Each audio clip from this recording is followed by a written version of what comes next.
Okay, so I wish that I had recorded this earlier when that pillar was put in place or when it was laying down. What it is it was picked up, put in position.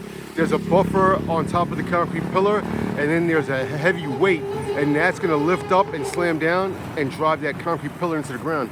And that's because the foundation here has to be secured, and there's a lot of water in the ground. This is a high water table area, and the canals show that. And that makes it so the foundation can be secured, so you can have these big buildings like that and like those over there and those over there in an area where the ground is pretty much saturated.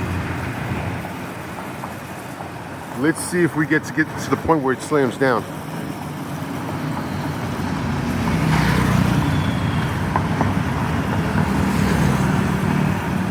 The construction workers wear flip-flops.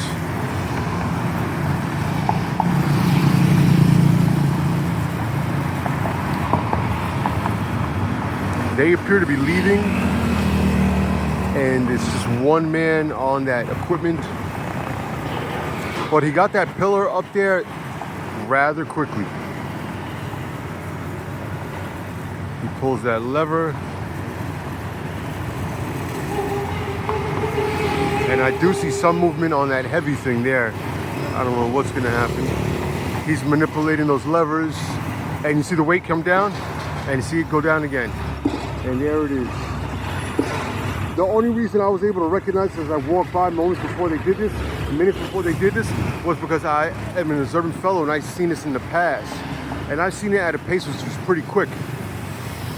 I've also seen them lift up a house, and so they build a modern concrete structure underneath a traditional house. And it was awesome to watch. And so let's watch this again. See that? See how far it went in the ground? Look how far it goes in the ground. Amazing.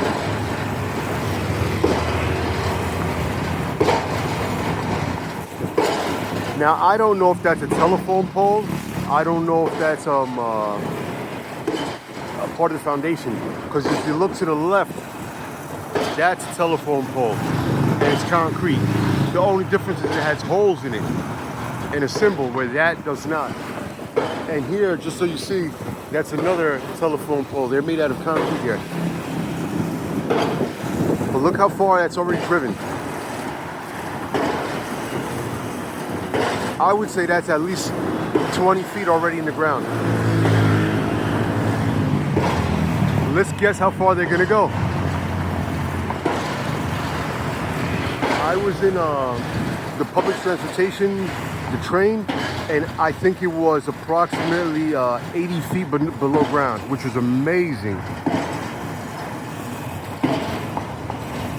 They still have elevated ones, but the one that I took, I was so surprised, man. And they have they'll have smaller trains, but consistently every 4 minutes they're arriving. So instead of having a large 12-car train that arrives like every 15 minutes, they'll have every 4 minutes a 4-car train coming. Very smooth ride, very clean, very organized. That is unbelievable how far that went in the ground. That's got to be 40 feet in the ground. Maybe I'm exaggerating, but it's approaching 40 feet if it's not 40 feet. Beautiful, there it is. I hope you guys enjoyed this. I really do. Now I believe he's gonna take the buffer or examine it. He's not wearing a hard hat, he's not wearing gloves, he's not wearing protective eyewear. He's not even wearing boots, and he's driving it more. This is amazing. And so that's how a foundation could be set in soft ground.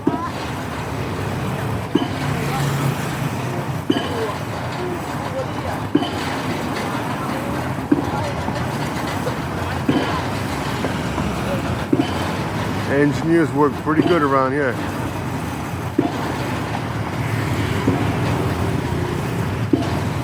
Yo, this is unbelievable.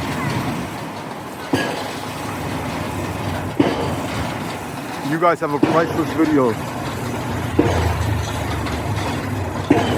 This is part of the reasons why I don't like the tourist experience. I love traveling. I love going to different cultures, seeing the world, but I don't like the tourist trap.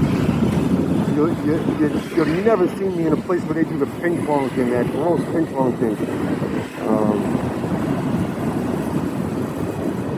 I would rather eat a rock and dirt than eat or then drink Hennessy or any of that trash.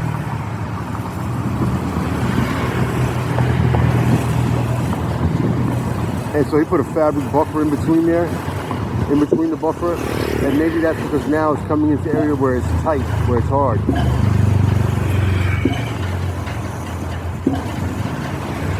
This has gone in much further than I thought.